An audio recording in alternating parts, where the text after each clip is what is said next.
அண்ணாமலைக்கு உதயநிதி சவால் விட்டுருக்காரு.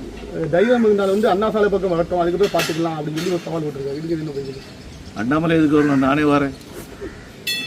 எங்கே வரணும்னு சொல்லுங்கள், என்னைக்கு வரணும்னு சொல்லுங்கள், டைமை குறிங்க. தமிழக முதல்வர் அவர்களே, இது தமிழ்நாடு 8 கோடி மக்களுக்கும் சொந்தமானது. தமிழ்நாடு ஒட்டுமொத்த பகுதிகளும். அதில் அறிவாலயத்துக்கு முன்னாடி வரக்கூடாதுன்னு சொன்னாச்சுன்னா அது ரெட் லைட் ஏரியாவா? அங்கே வரக்கூடாது நீங்கள் சொல்லுங்கள். உங்களுக்கு என்ன தைரியம் இருக்க முடியும்? கேவலமான ஒன்று. அவர் தன்னுடைய வார்த்தைகளை திரும்ப பெற வேண்டும். ஒரு பக்கத்தில் குழந்தைகள் அப்பான்னு கூப்பிடுதுன்னு சொல்கிறாங்க. சரி, சந்தோஷப்படுவோம், ஒன்றும் தப்பு கிடையாது. ஆனால் எங்கள் பகுதியில் வரக்கூடாதுன்னு சொல்லியாச்சுன்னு சொன்னால் ஜெயலலிதா அம்மாவை இவர்கள் நினைவு கொள்ள வேண்டும்.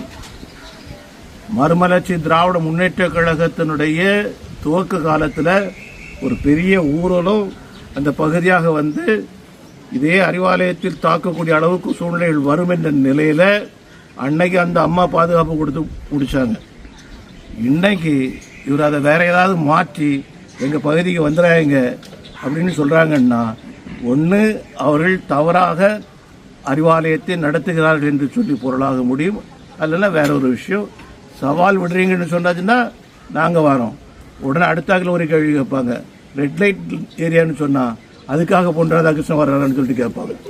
இந்த குசும்பு வேலைகள்லாம் செய்வாங்க. இந்த வேலைகளும் வேண்டாம். நீங்கள் ஒரு சவாலை நீங்கள் விடுங்க, அங்கே நாங்கள் வாரோம். உங்களால் என்ன செய்ய முடியுமோ செய்யுங்க.